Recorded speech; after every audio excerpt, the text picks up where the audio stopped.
Welcome back to Recorded Conversations, the podcast that's dedicated to compassionately considering all perspectives while engaging in authentic, connected dialogue.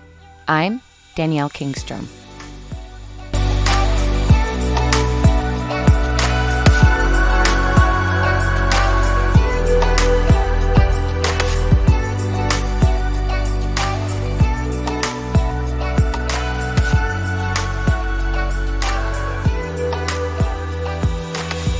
What if you had an opportunity to sit down and have a conversation with someone who had attended the January 6th March to Save America protest that took place in Washington, D.C.? What would you ask? What would you want to know? Today I do just that. I sit down with my good friend Scott Tedrick and we talk about his experience at the rally and what his concerns are for America and the future forward. And so before you get your panties in a twist and wonder or worry whether or not I'm giving a hateful, racist bigot a platform, I'm not.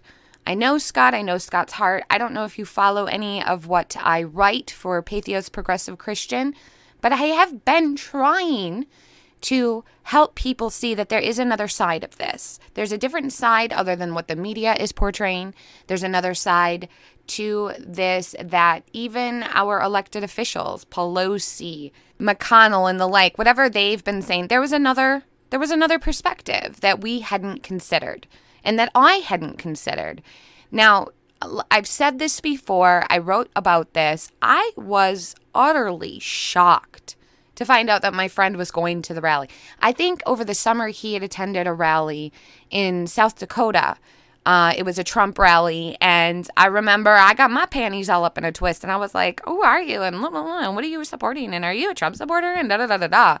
And so, what was interesting is he was willing to talk to me. He was willing to hear what my concerns were about, the different ideological programs that are being perpetuated out there. And honestly, I thought, well, I'm a good friend. I convinced him not to follow that crap anymore. And then after Christmas, he informed me that he was planning on attending this rally. He actually invited me to join along with him. And I was in disbelief because I thought I had learned a little bit more about him, that I had influenced a little bit of my ideas on him. And then to find out, wow, hey, wait, you didn't listen to me. You're not doing what I told you to do. You're not believing the way that I'm believing, and you're not holding true to the values that I thought that you did. I'll be the first to admit that I had apprehensive and negative feelings about the type of person that would be going to this rally. And what Scott helped reveal, and what many other people have been trying to help reveal, is that it wasn't just about Trump, and it wasn't just about an assumed election fraud. It was more than that. It's bigger than that. And sometimes we don't want to pay attention to how big the picture really is because we're only given a really small square of the image to see in the first place. And what we depend on with other people, this is why I believe listening to the stories of others is so important, is that they help provide more pieces to that wider picture so that we could just better understand what we're seeing. And as a firsthand account, I think that's really important. And so he was there. He saw what took place.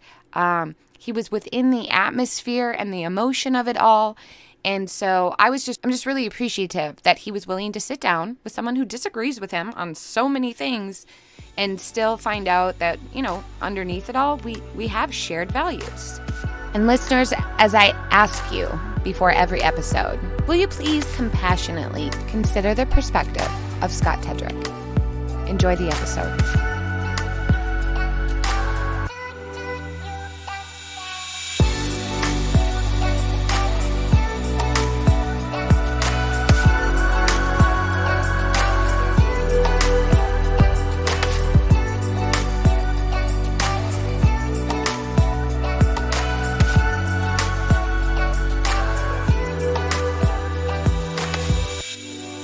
And so if you can tell us who you are and what you do. My name is Scott Tedrick, and I am the editor of the Renville County Register out of Olivia. And recently, you took a little trip east. Yeah. And so you headed over to D.C. on January 6th for for the March to Save America and the Stop the Steal rally, I think were the names that were being applied to it. And so you were met with Confederate flags, Nazis, terrorists, racists, right? Of course, I barely made it out alive. I just was glad that the hue of my skin wasn't any darker than it is. No, I experienced none of those things while I was there. I did see a couple of Confederate flags, but not more than literally a couple. Something like 2 or 3, I would say. And you talked to a lot of people while you were there. Quite a few people, and a couple people real in depth, and some of these other folk. I certainly got a strong sense of the vibe that was going on. And what kind of vibe was that? What were people there for? I really was amazed by how joyous the vibe was. There was I had a response in the paper this week where somebody talked about it sounding like Disney World or like a religious revival. And I would say that description is accurate of the tone. It really did have that level of jubilance to it, and it was of an authentic nature. People were there, and I think they were certainly fired up about what's going on. They feel that the election was stolen from them, and and they wanted to be there for the leader that they feel like has been there for him, and so those people were proud to be in attendance. They were there for a reason that they felt was extremely valid, and they wanted to show that support, and they wanted to do it in a way that I think was of the highest representation of what of how they wanted to be perceived. They wanted people to see how much they cared, and how much they cared about the country, and instead what people were presented with was something that was very much the inverse based on the coverage that followed. Yeah, so they were calling it an insurrection. People I saw were taking to social media talking about how these people were terrorists. They were going to do nothing other than destroy property. There were rumors of an organized coup that was supposed to be attempted. What did you observe? Were you there around the Capitol during the time where the Antifa members started storming the Capitol, started climbing the wall, started breaking into all the different rooms? Were you able to observe any of that from a distance? So my accounts of that were secondary. So I got to talk to the people who were there and get their perception. And but I was not a part of that kind of that extreme chaos, and wasn't in the heart of it. I got to that party late, just as a matter of happenstance.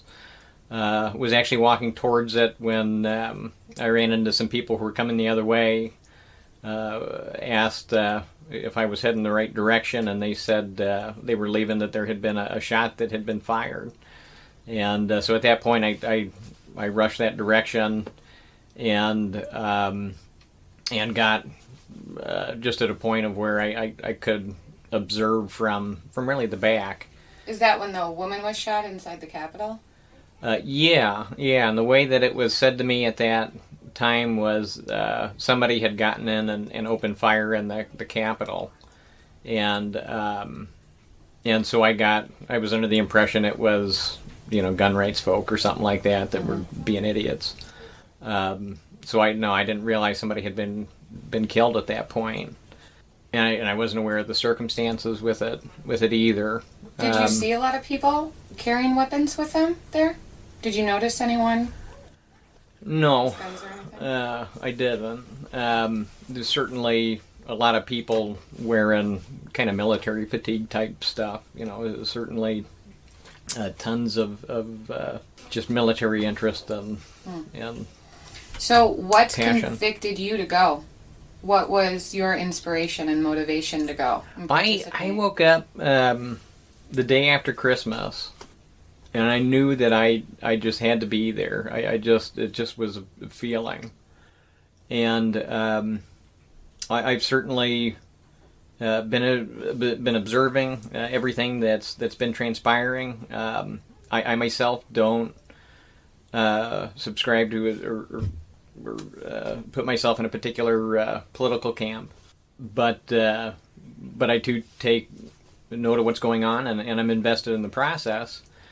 And when you have the sort of divide that's being presented and the sort of two extreme realities that are kind of articulated from these two sides, to really try and get a sense of everything that was going on, it felt like I should be there. So yeah, I mean, one way or the other, we're at this crossroads in our history as a country, and in my, I don't know, as I've matured, I've really grown to care about our country and its trajectory, and yeah, and we're talking about the foundational components of it right now that are being attacked or being transformed. Reset, build back better. Revolution. These ideas are coming about from the media. Yep, and it's whether you're, we're seeing it at all levels that this is a special time, it seems like. Well, so what are your feelings overall on protests and rallies and demonstrations like this? Do you think it affects change? Do you think it will influence maybe elected politicians to be more considerate of following through with promises that they make to their constituents during their campaigns? Do you think that these messages are just falling on deaf ears and politicians will continue to do whatever they want? Do you think January 6th, that rally, had any kind of an influence for people to kind of wake up and start paying attention to the citizens, or was it brushed under the rug? I think that it depends on your point of view. I do think that it's important for people to be able to communicate in healthy ways, and I think it's important that our leaders have the opportunity to listen, and so part and parcel with all of that is having clear lines of communication. And if people aren't able to gather together, people aren't able to share the same space and talk about issues they'd like to online, if our media distorts the message that they try and convey in a way that does a disservice to the authenticity of the message, I think that is a red flag, and it's a testament to that's not happening. And it's interesting to see that happening, and that being cheered on by some people for varying reasons. In the context of, say, the January 6th rally, where it seems like the media representation of what happened there was disingenuous. Mm-hmm. From the number of people they reported to be at the rally, to the way that they projected it as being a violent insurrection for totally baseless and inconsequential reasons. I don't think treats those individuals with a respect that's fair to who they are and what they feel and what they're trying to express. And so when you paint that violent, you can certainly present a rational situation to justify that censorship, but that doesn't make it right. Yeah. So in comparison, now we live in Minnesota, and so over the summer we were faced with the George Floyd riots and protests. Yeah. We watched Minneapolis, Hennepin and Lake Street become utterly destroyed. They ended up looking like war zones. When you look at the scenes of what we saw take place here in our own state versus what was going on at the January 6th rally, there was nothing very similar to that at all, was it? No. Except there was someone that allegedly tried to start a fire at the Capitol. With I don't know. Well, what I think was interesting, and I don't. It's harder to get this video. So when it was first published by I forget the guy's name. He was all over the the news. Jason X or something like that was the guy who was in there recording and filmed this apparently a Capitol policeman on the other side of this glass wall, and the woman, I apologize to her, I can't think of her name. If you can find this video, I really encourage you to see it. I don't know if it's been purged at this point. It was available for a while.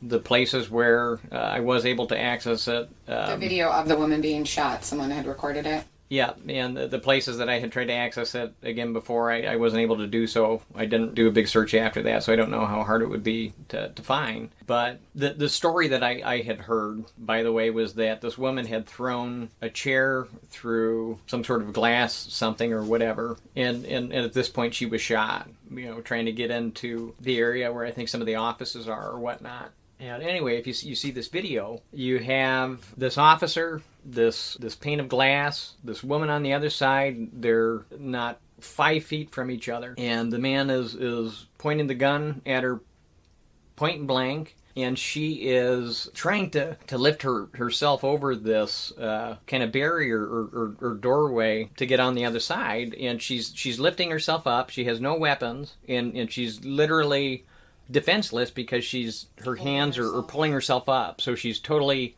exposed. Her chest it's out, and I hear no warning, no nothing, and it's a point blank direct shot. Murder. And it was absolutely awful to watch the George Floyd situation. Exactly. But I mean, in terms of circumstances where you want to say, is there, some people want to call the Floyd situation pure murder. Other people want to talk about there being more circumstances in there. There seemed to me to be more points that would warrant discussion with regard to whether or not that was police brutality than what happened at the Capitol, which was one of the most egregious things I've ever seen. With how many witnesses and no protest or it's not spoken of.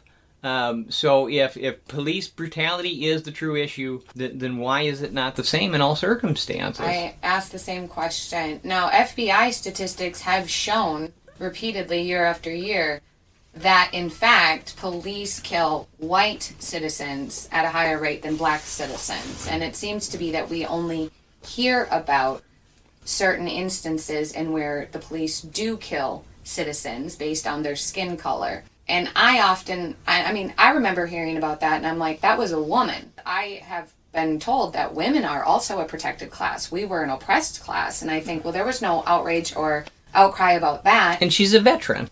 And a veteran on top. I didn't even know that. And that's so and theoretically that's against our military. That's our house. How is she breaking into her own house? Yeah. Right? It is our house. Right. Now, here's what's interesting. All of these people that gathered there. Now, I'm not condoning the destruction, that behavior of any kind of violence or with an aim or attempt to destroy property.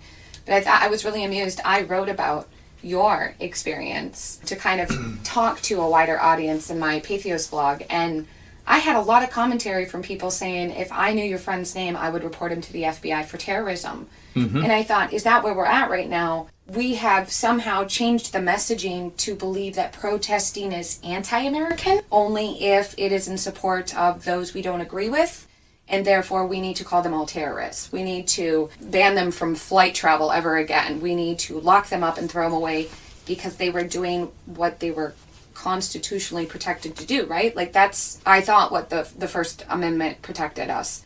It seems like there is a large voicing of concern that anybody that was there needs to be labeled as a terrorist. And that is a shocking revelation to hear from a party that I thought was about human rights and social rights and the right to protest and the right to organize and air grievances. And now we're seeing that there's this overreaching narrative, and I see it everywhere, that protesting is now suddenly bad. We don't want to do it. There's too many concerns for COVID all over again. But again, we go back to July and August. Nobody was concerned about that when Minneapolis was being overrun by protesters from all over the country and destroying what used to be my neighborhood. Yeah. What used to be the place where I used to walk around feeling safe and comfortable and playing with my friends. And it also seems like within even our community, there has been a lot of divisive discussions about whether or not what you did or what the people that went to there did was at all a benefit to our country or to our community. So what do you say about all of that? I think they're all fine questions, and the only way that we're going to have useful answers to any of that is to have a consistent lens of truth that we discern things through. And when we have a truth that shifts depending on the self-interested outcome that we want to see, we're no longer operating on authentic truth. And that's a dangerous place to be. Once you get there, if you become reliant on that false reality, you will work to hold it up. And you may not even realize it. And so I think it is important to question, where are we not being fully truthful with ourselves as individuals and as a community, as a country, and really be honest about it. Now, a lot of people would say that those in attendance at the rally that day are not being truthful with themselves about accepting the reality of the election outcome. And that many people there were, basically clamoring that the election was stolen from Trump, that wasn't the outcome that the country wanted. And so the media is portraying these people as delusional, as following, their own false truths for their own, self-righteous gains. So how do you combat questions like that say, well, you don't know the truth. You're the one that's believing the false lies?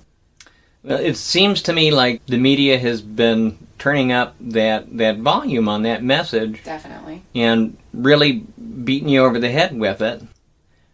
And that was the message that they were beating people over the head with before the rally even happened. Mm-hmm. And it seemed to be the situation that was being invited in a number of different ways to, help create that self-fulfilling prophecy. Mm-hmm. Yeah, they were really setting the stage before it even took place, letting you know what was going to happen before it even happened. Being there, had I not been, that would have been the message that I would have relied on for that lens of truth. Mm-hmm.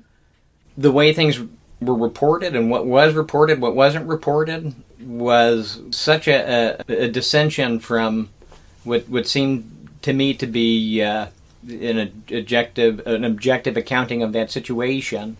I don't put a lot of stock in that message, because I'm pretty comfortable about my own discernment with respect to this. I don't have... Especially that proximal discernment, where you were literally there observing it for yourself, wherein most of us just have to rely on whatever's being streamed to us. And that hits on a point that a lot of us are not utilizing when we're going through our critical thinking process, is if we haven't seen it for ourselves. That used to be the mantra, I'll believe it when I see it. And now we don't need to see it with our own eyes. We believe whatever is streamed to us. And what's interesting is I knew you were there, so I was literally watching all of the live streams, right? I'm like, all right, I'm going to see what's going on here, just to make sure my friend is safe over there and nothing crazy happens. But there were so many live streams where I was like, this just looks really chill. These people are just walking into the Capitol like no big deal. They're taking selfies with the guards. I saw smiles. I saw glee. I saw happiness. I didn't see anyone breaking anything or making any threats to anyone, and I'm not saying that didn't happen, because I think that happens no matter what kind of protest you organize. There's always going to be pockets of people that disagree and are going to revert to their primal natural ways of handling things with their fists or with, words and name calling. And to assume that something like that wouldn't take place where there's that many people gathered, I think just shows an ignorance to understanding humanity, first of all. But secondly, it's that this idea that we just need to believe the words that are being told to us rather than seeing proof of the action. And so we're giving more credence to words and ideas than we are actions. That worries me about where we go towards censorship and this idea that thoughts are dangerous. And I'm wondering if you're seeing any of that take place and if you have any concerns about that. The way that what I see is we've put such an importance on words. We've given words so much weight to the point that now words hurt us. Oh, you called me a name, that's gonna, it just pierced my heart and now I'm broken forever. And we used to have this idea of you can say everything you want to say, talk all your talk, but until you walk your walk, whatever. I want to see you walk your talk. Now it's like, well, they're thinking these ideas, they need to be silenced, they need to be stopped because they could do something, but they're not. And that worries me in that whole dystopian sense that before we know it, our thoughts will be policed. What do you think of all that? Yeah, well, the technology is giving us the opportunity to empower ourselves in a full spectrum manner that I think is completely new to our experience. Mm-hmm. There's also the other side of that sword, and it can be used to suppress all those elements as well through mechanisms of control. And so we are in a time of revolution. It's almost like a window in time that way. So I think the question is going to be whether we allow our future to be handed down to us in a way where we don't have a lot to say about it, or whether we come together and support that authentic spirit within each other that we all share and that connects us, and promote the gifts that are inherent within that with each other. And where do we start that? The only thing that we really have control over is ourselves. If you find yourself in a place of hate, I would just be real careful if what you give the power to incite hate in you. Edgar Casey said that you become what you hate. Mm-hmm. And I see a lot of people hating Donald Trump, spending all their time hating Donald Trump. And yet, what I've come to realize is that they don't really hate Donald Trump. They hate a projection of Donald Trump. And that projection's really filthy. I can understand why. That hatred that you hold on to is an energy that you have to actively choose to engage. Yeah. And you can let it run on your unconscious autopilot, but it's taking out of you. And what it's doing is it's creating an obstacle for the flow of love to come in. Yeah. And we have to actively choose that hate. We have to actively choose to participate with that energy every day and project it outward. And we don't consider what that kind of projection of that energy does to those around us that we love. Like, we think we can compartmentalize our hate for Donald Trump and politics and whatever we see on the news, and that it won't impact how you relate to your children or your coworkers or your spouses. But in fact, it does, and that's what we're seeing. We're effectively separating ourselves and dividing ourselves from each other because of that hatred. And more so than that becoming this energy that you have to intentionally choose, it turns into an obsession. And I notice this, especially in social media. So many of my friends are clinging to their hate in such a way that they can't talk about anything else other than how much they hate Trump, how Trump has screwed up everything. And you're like, dude, do you have a life? Like, did you do anything today? Or is this all you have put your mentality around? And can we talk about how wonderful the sky looks today, at the very least? Well, and it becomes an addiction. They get a charge from that burst of anger. Yeah. Right? So you start your morning, you pick up the paper, and you give yourself a charge. Yeah. And you do it all day. And you need to keep taking hits. Yeah. And you say, well, this is a righteous hate, because I should hate this. But again... we shouldn't shit ourselves. Truly. And that's what you end up doing. So you become what you hate. And again... that what they hate isn't even Trump. It's that projection. Mm-hmm. But they're becoming it, and it's corrosive. Very. What is your intention to help bring about healing in the community to move us away from this? I know you're very active in a lot of different organizations, and you're always trying to participate in communal efforts of unity. So what is your 2021 plan for healing and uniting? So when we talk about particular issues and stuff like that, it's really easy to get lost down the rabbit hole of rationalization and find all sorts of ways to be at odds about something. What I do find, however, is that it's really easy to share values. One of the ways that we see those values expressed is in the institutions that are already existing in our communities, and maybe it's some of the healthiest and best representations of the community. So in particular, something I'm really excited about in Granite Falls is this concept that's titled "Creating the Medicine Wheel Cooperative," and it's based around the fact that 2022 is the 100th anniversary of the Cooperative Act.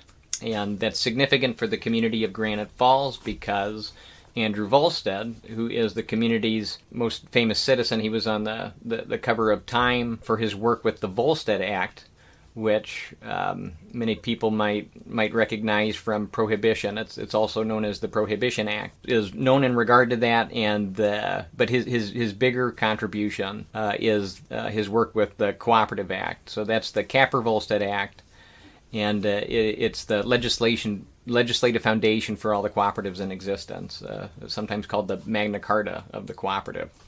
And actually within a 30-mile radius of Granite Falls, you have the first dairy co-op, electric co-op, oil co-op, fireman's co-op, dairy co-op in the country. And that's really, there's some of the Scandinavian heritage in that. And it's one of the best representations of democracy I feel like we have. One person equals one vote, and everybody is in there bringing a piece to the puzzle in the interest of creating something that's better than themselves. So that's a wonderful legacy and value system that we can all gather around.